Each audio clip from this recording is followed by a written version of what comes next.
Laba kye bakoze omwana wa Phoebe vidiyo ekaabiza ddala amaziga Donasi ya bannange. Omwana amuli bubi Chosen Becky mulina mu maaso awo ng'ate bamutwala kaguddeyo bamulangidde obukyafu n'ebirala bingi mu katambi era nga omwami Geoffrey Rutaya ne Irene Namatovu nabo mbalina mu maaso awo. Mr. Roni alina kyagamba mu mwenna mugamba mutya mwasibye mutya abantu bange kansubire nti muli bulungi baddiyale ng'enkola yaffe mbasaba vidiyo nomugimpe like era nensaba gwe wenna atanaba kusubscribinga wano ku Suvia News Extra nti mukwano subscribinga era onyigane mu notification bell limesibwanga byonna byemba nteekayo wano ku Suvia News Extra. Nyongera okusabirako omwe mwenna abalwadde abakosefu tunsaba ekisa kya Mukama ate kibatuukeko ba mikwano. Sheikh Ashraf Dembe omusomi w'edduwa akola ku nsonga z'amaka oyagala kufuna butuuze bweru mukubire ku BF Suma Herbal Research Clinic wano nno nga bo bajjanjaba endwadde zonna gw'omwami otawanyizibwa amaanyi g'omusege togayina bulungi bakubireko. Omukyalo janjabye kandida aganya okuwona oba obeera ofukaafuka oba ofuka omusaayi oba buli kadde omusulo gukuluma nga tegujja bakubireko bagenda kubanga ate bakujjanjaba. Munange sigenda kulwisa nkutandise n'omwana wa Phoebe manyi mabegako awo twakava mu birthday twanyumirwa omwana omanyi yali yamukweka n'amutulaga ng'oyo ddala omwana anyirira kyaka bulungi kibebi kya Phoebe gogie mazima naye waliwo abatasiima Donasi ono yasooka n'akola akatambi ng'omwana muvuma bubi nnyo netugamba owaayo osanga akoze vidiyo emu yokka emala naye n'olunaku lwejjo omwana yamukeereddeko ng'ate alina byamugamba kwotadde okumuvuma ebitama ebyamaama bannange saagaana kubiddamu kuboona omwana muto ono malayika naye ebigambo byamwogerera kale tebisanyusaamu yajja n'akatono neebuuza n'amaanyi gyagajja. Masha Allah omwana ali herefe naye still she is ugly like her mother. Naye ate Phoebe akanye kuzaala kuba obwagazi gye bugenda okukoma okukendeera ku kana akasajja omanyi ayagala nnyo akasajja buli lw'obeera mu relationship ng'agwa ayagala nnyo omusajja ogenda kuzaala ebyana byo bikwefaananire naye akanye kuzaala kubanga tomanya gye bujja asobola okuzaalayo abaana nga balungi. It doesn't mean nti omwana gwe yapositinze teyamufaana naye ezaala omuntu wavayo n'ayogera amaziba ne muvaayo nga mumugaziiraako enywa buugi. Kuma ani ansasulira w'ensula? Ani ansasulira w'enkolera? Ani ansasulira wifi? Ani angulira essimu? Kati muzungira ku muntu omukyamu. Muzungira maawo. Ani munange Nzolo is handsome. Naye ate n'agenda n'awasa ogukazi ogubi ku lw'embeera. Kyokkola bano bagamba nti nze embeera embi tendiisa ku kasasiro. Oba ntegeerekeka nze ssente tezigenda kunjagazaako muntu atali photogenic oba muntu atalina physical appearance. Nze nabagamba bwe naalemererwa okufuna omusajja nzaalamu omwana omulungi ngenda kukola IVF ngende neerondera ekifaananyi ky'omusajja bampe amazzi g'oyo omusajja banteekemu olubuto nsobole okuzaala okwewala okuzaala abaana abagenda okuneevumya in future. Kati njagala nsaba Allah mpeere Subi Queen obukuumi amuwe n'obulamu obulungi asobole okubeerawo kubanga buno obudde omwana wa Subi Queen yeetaaga maama we paka lwalikula n'atuuka okwerabirira.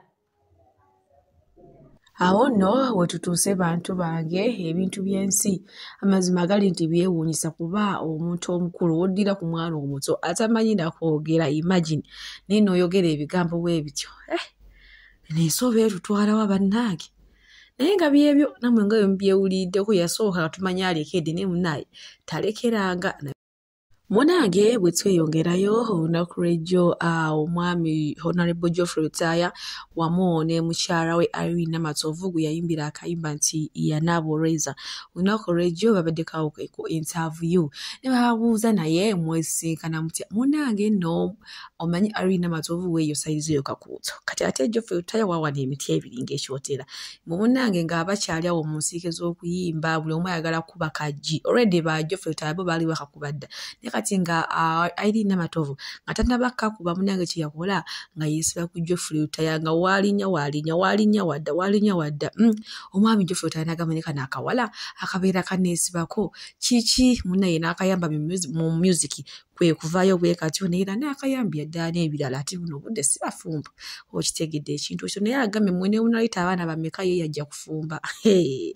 naye nga bwekuzaako eno ewa Chosen Becky munange olunaku olw'ejo yavuddeyo n'awandiika namunju w'omugambi eyakula n'awola ng'agamba nti munange yeebaza omwami Ssekajja banange omwami akuwasa ng'olina abaana bana kale ne babeera babiri abasajja b'ennaku zino nga bati obuvunaanyizibwa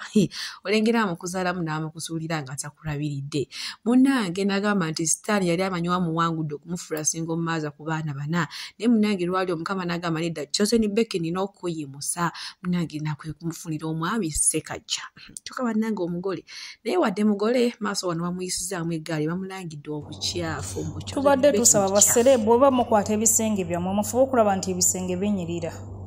mufube okulaba nti wemukwata walabika bulungi naye Chosen Becky olabika oli mukyafu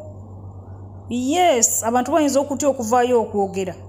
kino bwe kiba nga kyekitanda kyo ky'osulamu ne Ssekajja nkiddamu ngambye kino bwe kiba nga kyekitanda kyo ky'osulamu ne Ssekajja ate ng'era kirabika kyekino okuggyako tukakasa nti si kyekino tulaga abaana we basula kino bwe kiba nga kyekitanda ky'osulamu ne Ssekajja yo bani yaleetagana agatanda banayempuliragana agatanda gantama bannange bani yaleetagana agatanda bannange enkooya agatanda ganno abantu bonna abakyafu abasinga bali kweno apo balina gana agatanda ate bonna nga tebalabuliri tulina luwiraiti twegaseko Chosen Becky waliwo naawe omuntu omulala gwe nalaba bannange bwe muba bakyafu temutulaga buliri gye musula lwaki temwalabuliri ddaba Chosen Becky we yapostinze tosobola kungamba nti nawe abaana bebasula Chosen Becky awoosula ne Ssekajja Chosen Becky awoosula ne Ssekajja abantu balina ennaku ate simanyi lwaki abantu abakyafu babeera mu bufumbo abo abantu abakyafu ba Chosen Becky style ba Safina style abo tebanoba tebava mu bufumbo osanga omuwala nga mulungi alabika bulungi wasula wanyirira naye nga talina musajja naye bino ebikazikazi ebikyafu banaye tebiggwako basajja naye Chosen Becky kyusaamu kino ekisenge ekyo kiwatulaze tekyetagana kupostingibwa muntu serebbo nga ggwe naye nze nakulaba kasa nakulaba nga otuyana enkwawa deodorant singa nnyingi nnyo omuntu gyasobola okwesigana tatuyana nkwawa naye gwe buli wobeera otuyanya enkwawa buli wobeera otuyanya enkwawa genda ogula deodorant ennungi gyeziri nga tosobola nakutuyana nkwawa abantu ne bakulaba naye nga Chosen Becky we batyo munange ate bamuyisizaamu eggaali omukwano omukyafu naye nga akimanyi ekyo ekisenge kiraka kya jjiibu oba ng'abadde ali mu kutereeza nga omanyi obwana tuuza ne kamuggyako oba ekisiimuula omanyi obwana bubeera n'eddalo kati ono yakirabye tuuza n'akirabamu obulala kwe kuvudde okwogera ebyo ebigambo nammwe ate nga we mwewuliriddeko nga abyogera nange Chosen Becky mukyafu biki mbu waliwo ne serebu omulala gwe yalaba nga naye mukyafu n'ebirala okitegedde ekintu ekyo naye nga bwe tweyongerayo Ronnie ayina ebika by'abakyala wano biri 3 byasomye so ngenda kuba mbalekeraho kano akatambi naye nga sinnaba kubatuusaako Ronnie nyongera obbajjukiza aba BF Suma bajjanjaba endwadde zonna gw'omwami tomalaako mu kisenge gw'omukyala guno omulembe gwa kwekola kule ofaanana bubi olabika bubi jangu onyonnyola abasawo bagenda kujjanjaba okitegedde ekintu ekyo oli eyo ng'olumizibwa olina kandida gwoba bamujjanjabidde ebbanga tawona ofuka omusulo gukuluma ofuka omusaayi ofukafuka my brother ng'olina omuzogo okuyombayomba akubiddeko ku nnamba eziri awo bw'oyomba n'omukazi nga omuvuma akuvuma kirungi nnyo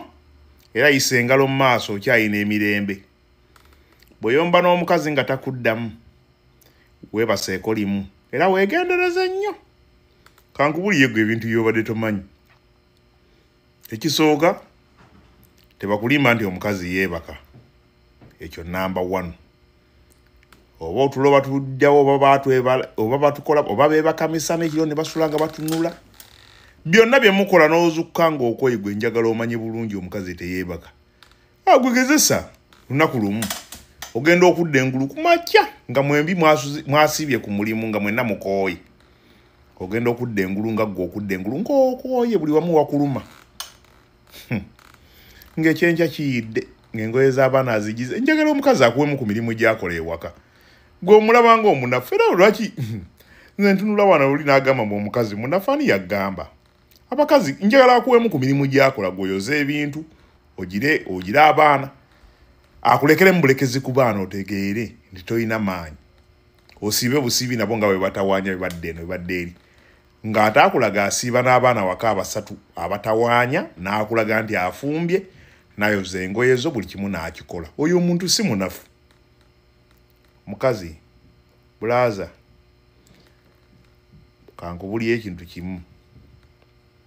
okuyomba kw'omukazi ebisinga omuluma si byamumwa n'ebisinga okuleetera obulabe byonna mu bulamu bw'omukazi byonna byamumwa by'omuvumye tebimuluma omba omuwadde bintu bya kutrakingirako omuteresezza ebintu by'okuwalanirako buli bw'obikkula omumwa kuba buli ky'omugamba wadde kitini kitya agenda kitereka naye ate by'omukoze bimuluma wadde abireka awo kazi osobola omukuba emigere ne muddamu n'omukuba we nayina n'omusambasamba enkya n'akusonyiwa n'atabijjukira naye ekigambo obugambo ne waba yakuvuma naye n'omuvuma nti galaba ggwe kale laba owunya n'okyogera ekigambo ekyo ne bwe kiyitako emyaka 10 ne bw'oli mwanjula ne bw'oli kyala ewaawe ne bw'oli gula ebirabo ne bw'oli mugulya ploti ne bw'oli muzimbira ennyumba naye nga wamuvuma wadde yakuvuma naye n'omuvuma tali kusonyiwa era weegendereze nnyo ebigambo by'ogamba omukazi byonna bibeera recorded ebivumo teri kivumo kyovuma mukazi n'atakijjukira wadde wayise emyaka 6 mpozi akyerabira agenda kufa naye ndowooza ne wetusinkana mu ggulu era aba akyabijjukira bulaza bw'oba odiringa n'omukazi nja kusaba okendeeze ku malala omukazi bw'olaba takyakunyega ng'omuvuma n'akutunuulira butunuulizi weebaseeko limu bw'oliyo oyambiddwa n'ozuukuka olitunyumiza omukazi bw'oba omuvuma n'abeera nga naye akuvuma kikyalyoke naye omusajja ategeera toyomba na mukazi kweno generation muleka ttunke ebintu ebirumya omukazi bitini nnyo teotagana mukuba bukubi oba muvuma lwaki omwana w'abandi osamba waaki muleke gukwatamu bibi otambulemu beera bubeeza omulabe bulabi ne bwafumba emmere n'otagiri okimanyi kimuluma okusinga embooko kimuluma okusinga omumwa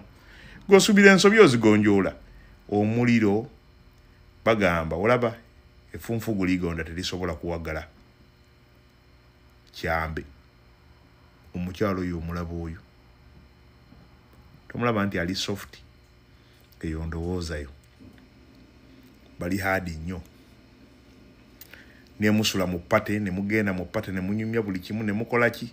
nemukomawo ekiro buli kimu n'okola buli kimu ekikooya nemwebaka nga mwenna mukooya ku makya ogenda okudda engulu ng'ekyenkya kyayidde nga n'engoye zonjoze neogamba abalungi abatuwuliriza era abatulaba olunaku olwaleero tukyaddeko ewa Sheikh Ashraf Dembe. Sebo nsanyusa okubalaba. Amannya agange ye Sheikh Ashraf Dembe akola ku bizibu by'enjawulo. Omuntu singa aba alina ebirwadde tumusomereddwa tumuwa amazzi ga lukuya nga bw'obadde ogalaba tugenda abantu ku kyoto ne twokya emizimu emibi egibabaamu n'okulomba edduwa abantu singa abeera ng'ali wano atuuse nsobola okumulombera edduwa ne waba atatuuse nga mpadde amannya ge naye ng'ali wala taze enamba yange yeno eri 0707363711 namwe banyinaffe abali ebweru oyagala okuba nti oyagala okulombera ku dduwa ng'olina ebizibu viza zibuze amaka gakolongotana sente zikola zimpita mu ngalo ojja kumpeereza ekifaananyi kyo n'amanyago ebyo byokka bijja kummala nja kukulombera edduwa ojja kutereera olunaku olusembayo mu mwezi mba n'edduwa eyawamu ffenna n'abalwadde bange abakadde n'abapya. Salaamu alaikum warahmatullahi wabarakatuh.